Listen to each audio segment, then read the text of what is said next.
All right, so let's get into this, how to delegate work and ensure it's done right. So how do you know what to delegate and when? How do you know what to delegate and when? How do you know that? Well, here's a couple things that I'm just going to tell you right now. Repetitive tasks for a leader need to be delegated. Anything that you have to touch twice, delegate it, unless it's in your super sweet spot that we'll talk about in just a minute. But repetitive tasks, you got to delegate. Another thing is projects, getting projects. These are things that they're not repetitive. They stop and start. So there's a start date, there's an end date, and they're a project. There's something that somebody else can pull off and getting that off of your plate. And so the way that you identify what you need to delegate, how you need to delegate, why you need to delegate is this worksheet. And inside of our product, we have a product that I'll tell you about later that's truly been great. It's really been one of our best sellers this year, and it's been awesome. But it's called Assistant Rocket. And in the first module, I walk you through how to do this in depth. But if you're the leader, or if you're an assistant, or if you're somebody that helps, it doesn't matter. But spending time going through for literally 1 week or 2 weeks is really better, but for 1 week, and identifying the time that you're spending doing $10 an hour work, $100 an hour work, $1,000 an hour work, or $10,000 an hour work is huge. And so the way that we teach this is that you got to identify what are the buckets that you're spending your time doing. And most people, most entrepreneurs, most leaders actually spend most of their time, 80% of their time doing $10 to $100 an hour work. And the $10 an hour work is stuff like running errands, talking to unqualified leads, cold calling, building and fixing stuff on your website, that kind of stuff. It's like $10 an hour work. Then there's $100 an hour work is like solving a problem for a customer, talking to qualified prospects, writing an email to customer follow-up, those kind of things. And so we kind of these are just examples of what it would look like. $1,000 an hour, you're looking at like planning and prioritizing your day, negotiating with qualified prospects, writing sales copy, building your sales funnel. This is when you can multiply your time. And $10,000 is improving your USP. This is like your unique selling proposition, getting clear on that. So when you go to the market, it's clear what you do, creating new and better offers. So more products, deeper offerings, how to increase profitability with customers, those kind of things, negotiating major deals and partnerships and channel partnerships, selecting team members, recruiting for your team, hiring people. This is $10,000 an hour activity. And so what we teach people to do is go through this, take a week, and put everything they do, write everything you do down, and then you come back and you bucket it. And when you start bucketing and you just put in buckets, and it's not perfect, and there's not perfect examples for what's $10 and $100, but you pretty much know, can somebody do this and I pay them 10 to 20 bucks an hour? Well, then that needs to be in the far left bucket.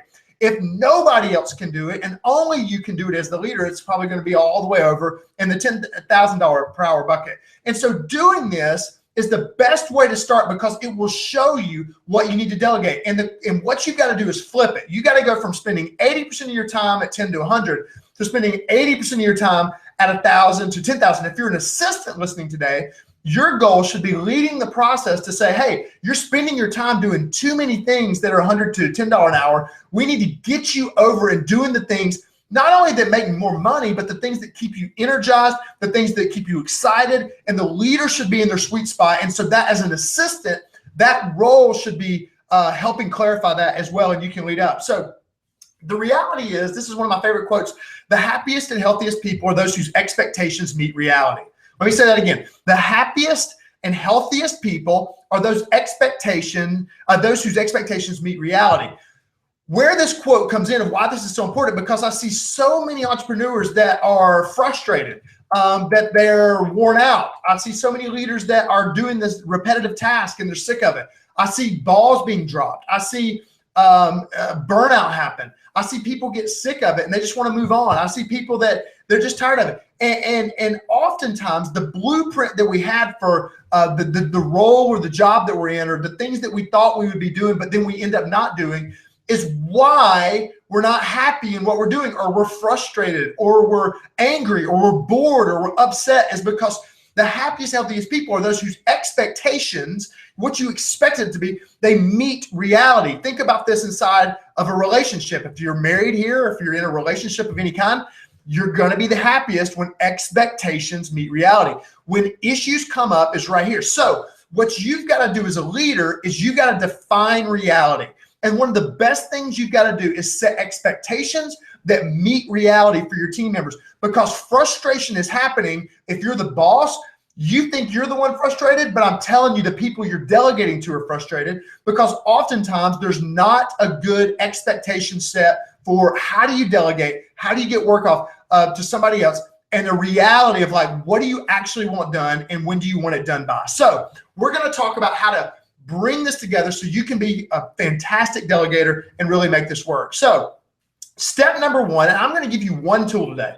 So I could teach you the theory of delegation, all this kind of stuff. I don't want to do any of that. I'm going to teach you exactly how to delegate. This is exactly how to delegate projects, repetitive tasks, or anything else that's not keeping you as the leader in your sweet spot. And if you're the assistant, this is the thing you need to do to be focusing on how to lead up to the person that you report to say, hey, let's fill out these things because it'll be helpful for everybody. So step number one is to fill out the delegation matrix. And I'm about to show you the delegation matrix.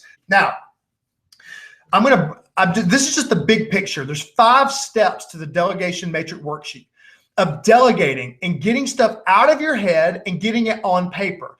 The reason delegation messes up most of the time is because it's just verbally communicated. Verbal delegation is poor delegation. Written delegation is absolutely essential to create a reality and the expectations of what you want. So step 1, cast the project vision. Step 2, determine evidence of success. Step 3, clarify success details. Step 4, set immediate action steps. And step 5, come to an agreement. Now, I'm going to walk you through every area of this, but it is very important to know that this worksheet, that this one thing can transform how you get stuff off your plate as the leader, and how you as the assistant can lead up, or you as the helper or whatever, project manager, whatever that you are, you can lead up to the person that's trying to delegate and say, hey, let's walk through this together, because it will absolutely give you clarity. So that's where we're going to start. Step 1 is to cast the project vision. Cast the project vision. Now, this is very important. You do this if you're the person delegating. You sit down before you delegate anything and you literally type this out, or you handwrite it out. You may say that's ridiculous, it's old school, I don't want to do it. You're missing out. You've got to do it. We're going to walk through a whole example of delegation, all right? And here's how it starts. Step 1, cast the project vision. Who's responsible? You would think, well, duh, this is easy. I'm just delegating to my assistant, or duh, this is easy. This team member knows they're in charge of that. This is where a lot of delegation goes wrong, is that a lot of people have a job description that they're hired to do, but then the boss or the leader or the coworker or something, they start throwing stuff out there and they start stacking stuff on your job description. And there's these things in organizations and things in business and in any type of organization that are kind of just maybe falling through the crack, or they're really kind of in between and there's not real clarity. And it's maybe not on your job description, but it's stuff that's got to get done. So who's responsible, and creating a clear name of this is the person responsible, very important. And again, you're doing this before you sit down to talk with the person about the project. Number 2, what do you want to accomplish? Well, what I want to accomplish is a well-planned summer vacation for Graham family that stays in budget. Now, I'm the Graham family, and this is actually something that we did do when we delegated to somebody. And I had my assistant planning my summer vacation. And so I wanted a well-planned summer vacation for Graham family that stays in budget. It's that clear. What does the result look like? The result is, this is very important. 1 week before leaving, all the details are confirmed and printed out in a travel binder for us to easily see while we travel.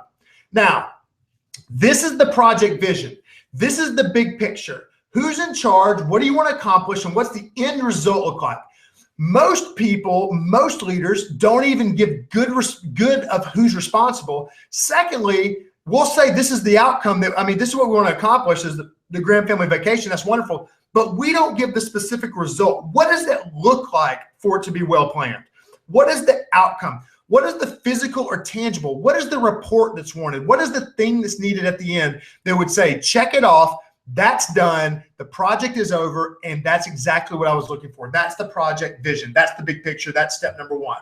Step number 2 is to determine the evidences of success, because there's many things inside of that big picture that you want.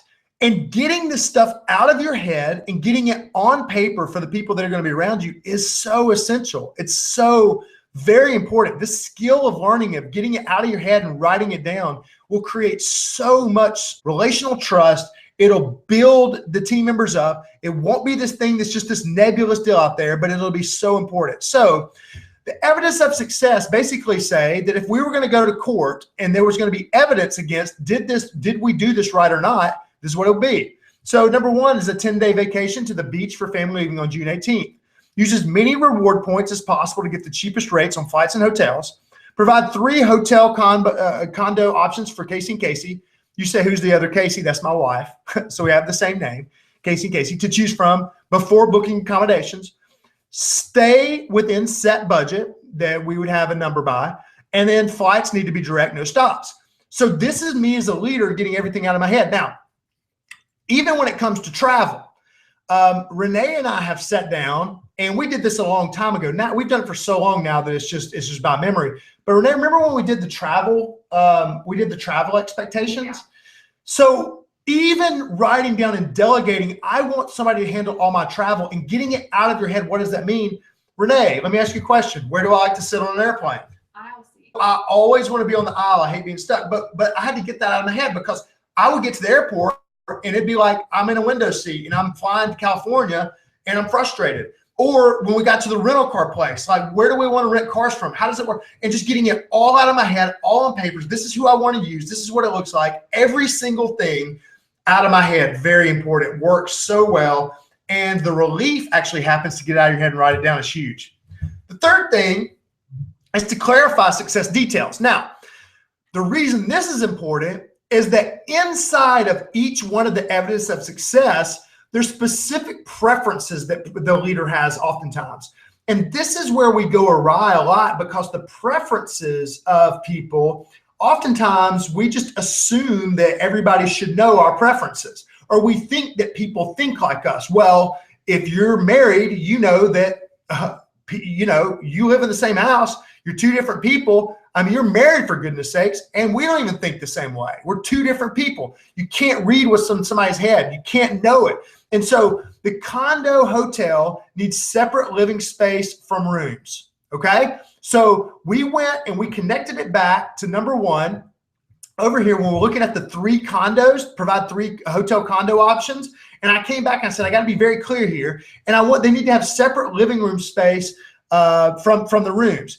I want 2 rooms with 3 beds, and we want to be on the beach or the pool.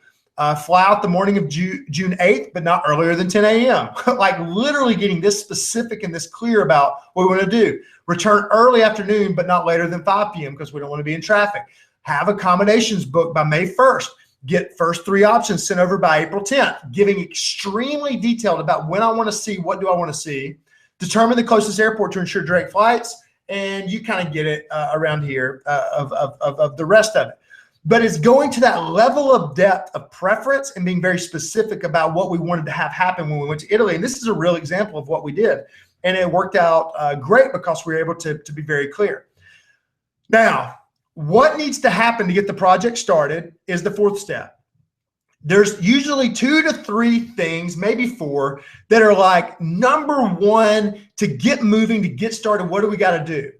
We'll get with Casey to confirm the budget. That's my wife, and to make sure that we're within the right budget. That's because we can't do anything else unless we know that. So we had to get that done. And then number 2 is to get all airline hotel reward logins, because we were delegating this to somebody. Actually, it's a great hiring tip. We were delegating this to somebody that was, they were trying out to be an assistant. They were interviewing, but we don't just interview. We actually make them try out. And so we let somebody that we didn't even hardly know plan our trip to Italy. Why? Because we wanted to watch them in action. And so we were able to tell them, hey, here's what you need to do to get started, and here's how to make this thing work. So that's the immediate action steps that come out of that you want to see happen first. And then the last step is to have a conversation to discuss and adjust the expectations and timeline. Then come to an agreement and sign the checklist. This is the 5th step. You do not sign this. Now, I'm going to talk about that in just a minute about how you do this. and you literally create a signature where you both agree upon what you're doing. Now, a lot of you are thinking, well, this is ridiculous, or like this is a little bit over the top, or whatever. But think about this.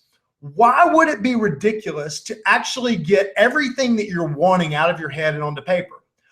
Okay, now let me flip it the other way. If you're the assistant or the person receiving it, why would it be ridiculous, or why would it be over the top to get what's out of the head of somebody and know exactly what they want to meet the expectations? It's not.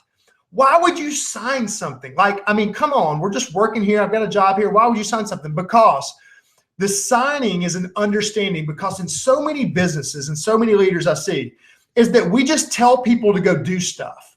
And we're like, hey, you need to go do this, or bring me that report, or, you know, you need to start this division, or you need to do that. But there's not really a time for us to really go, okay, this is decided. All of the stuff's out of my head. I agree, you agree, boom. We have a contract that together, this is your project and this is how it's going to work. And I get this off my plate. Right, doing this releases your brain and it frees you up to do only the activities that you want to do or that you're good at. Very, very important. Now, step number 2 is to meet and talk through the delegation. You walk through the delegation matrix together. So you, as the person that's trying to get work off your plate, you walk through and you say, this is what I'm thinking, this is what I'm saying. And you literally have 2 sheets printed out, or if you're virtual, you go through it on a screen share like we're doing now, and you just look at it together. This is important. If you don't hear anything else I say, this is important.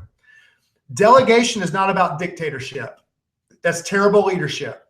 You don't fill this out, hand it to somebody, and they just say, yes, sir, yes, ma'am, and go do it. Now, if you want to lead that way, you can. You're probably just going to go through assistants. You're going to burn through people. Nobody wants to be treated that way. So what you want to do is you want to have a period of negotiation. Now, this is a skill. I teach entrepreneurs how to go from entrepreneur to CEO. That's what I do. And that's what we do. We've actually got, this is a little bit off topic, but I want to let you guys know, if you're interested, how many spots do we have left, Renee, for the 7?